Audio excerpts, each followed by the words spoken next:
नमस्कार, अमर उजाला में आपका स्वागत है और अमरउजाला.com पर हम आपको नेशनल गेम्स की हर खबर से लगातार अपडेट कर रहे हैं और इस समय हम आए हैं शूटिंग रेंज में। महाराणा प्रताप स्टेडियम है और इस शूटिंग रेंज की सबसे बड़ी खासियत है कि जो पेरिस ओलंपिक में इलेक्ट्रॉनिक टारगेट इस्तेमाल किए गए थे वो अब उत्तराखंड और देश के पास उपलब्ध हैं। पहली रेंज है जहां इस तरह के इलेक्ट्रॉनिक टारगेट लगे हैं। आप देख सकते हैं कि ये 160 इलेक्ट्रॉनिक टारगेट लगाए गए हैं। शूटिंग रेंज की खासियत बता देते हैं कि इसको जब आप तैयार किया गया है तो देश की पहली ऐसी शूटिंग रेंज है जिसमें इस तरह के उपकरण और सामने आप देख रहे हैं इलेक्ट्रॉनिक टारगेट। ये आपको दिखाई देगी मॉनिटर जब यहाँ से प्लेयर्स फायर करेंगे तो ये मॉनिटर उनके उनके रिकॉर्ड को नोट करेगा और वहाँ जो सामने टारगेट है उससे जुड़ा विवरण हमें इन स्क्रीन पर नजर आएगा। और इसके अलावा भी कुछ बड़ी स्क्रीन भी यहाँ लगाई गई हैं। तो इस तरह के इंतजाम हैं और ये सारे इंतजाम बताते हैं कि शूटिंग के लिए उत्तराखंड पूरी तरह से तैयार है। रेंज तैयार हो चुकी है और जो हमारी एक सबसे बड़ी उपलब्धि कह सकते हैं कि पैरा ओलंपिक के कोच हैं सुभाष राणा, जिन्हें अभी राष्ट्रपति द्वारा द्रोणाचार्य अवार्ड से सम्मानित किया गया है, वो भी यहाँ पर आ चुके हैं। उनसे बात करेंगे। नमस्कार सर, आपको बहुत शुभकामनाएं। अभी आपने द्रोणाचार्य अवार्ड लिया और प्लेयर्स को तैयार करने में आपकी बड़ी भूमिका है।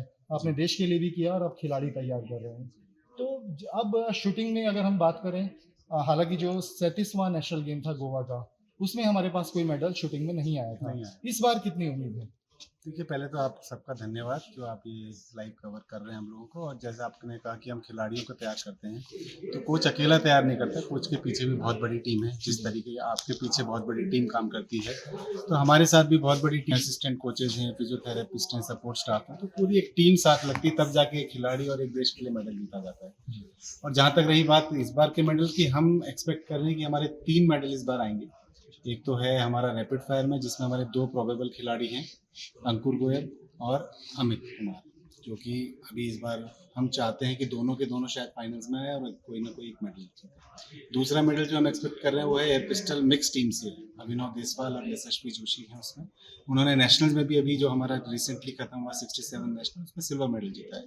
और तीसरा मेडल हम शॉटगन से एक्सपेक्ट कर रहे हैं, जहाँ पे शपथ भारद्वाज और आर्यवंश त्यागी 2 लोग हमारे खेल रहे हैं बहुत अच्छे।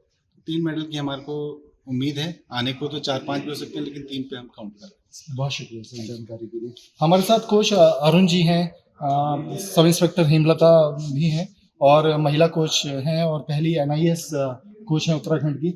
अरुण जी, जो यहाँ पे उपकरण नजर आ रहे हैं, इसका कितना लाभ उत्तराखंड और देश के खिलाड़ियों को मिलने वाला है? इनकी क्या खासियत बता सकते हैं? जैसा कि सुभाष भैया ने बताया कि जो हमारा इक्विपमेंट है पेरिस ओलंपिक के बाद पहली बार इंडिया में इंस्टॉल हो रहा है, तो अब तक की लेटेस्ट मशीनरी हमारे पास है।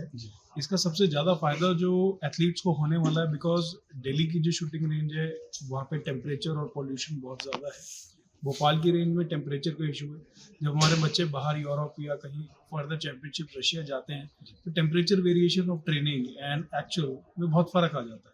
तो उत्तराखंड में हमारे को बहुत क्लीन इन्वायरमेंट है, we are blessed with such a nice environment, तो उससे खिलाड़ी की प्रिपरेशन में बहुत ज़्यादा मदद मिलने वाली है और बहुत अच्छे स्कोर्स हमें भविष्य में यहाँ से देखने को मिलेंगे। जिस तरह की रेंज तैयार की गई है, शायद देश की पहली ऐसी रेंज होगी जहाँ इस तरह के इक्विपमेंट्स लगे हैं। अगर इसकी कोई खासियत आप जो मैं ना बता पाया हूँ, जो आप बता सकते, जो हमारे दर्शक उससे रूबरू हो जाए।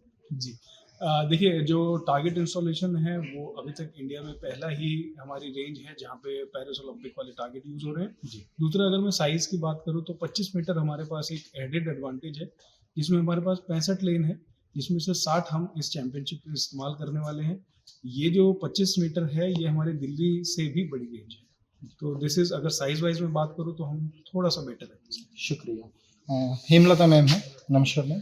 आप महिला खिलाड़ियों के तौर पर जो हमारी मैंने अभ्यास देखा आपको कराते हुए पिछले कई महीने से जारी है, क्या संभावनाएं लग रही हैं कि महिलाएं हमारी कितने महिला वर्ग में कितने मेडल आ सकते हैं?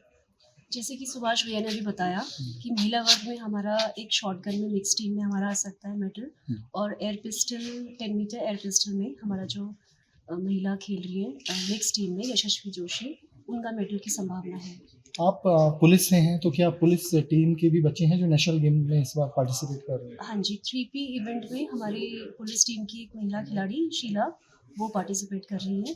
बाकी शुक्रिया। ये द्रोणाचार्य अवार्डी सुभाष राणा जी हमारे साथ हैं, कोच अरुण जी, हेमलता जी से हमने बात की। शूटिंग को लेकर हमने रेंज आपको बताई है कि किस तरह के इंतजाम हमें यहाँ देखने को मिले हैं। ये सारी चीज़ें कहीं ये भरोसा दिलाती हैं कि इस बार जब 38वां राष्ट्रीय खेल है तो शूटिंग में हमारे खिलाड़ी उत्साह से लबरेज हैं और कहीं क्योंकि अपने राज्य का गेम है तो एक जोश भी है, जुनून भी है और लगातार अभ्यास भी कर रहे हैं, तो उम्मीद है कि शूटिंग में मेडल पक्के होंगे। आप देखते रहिए अमरउजाला.com। मैं अवनीश चौधरी।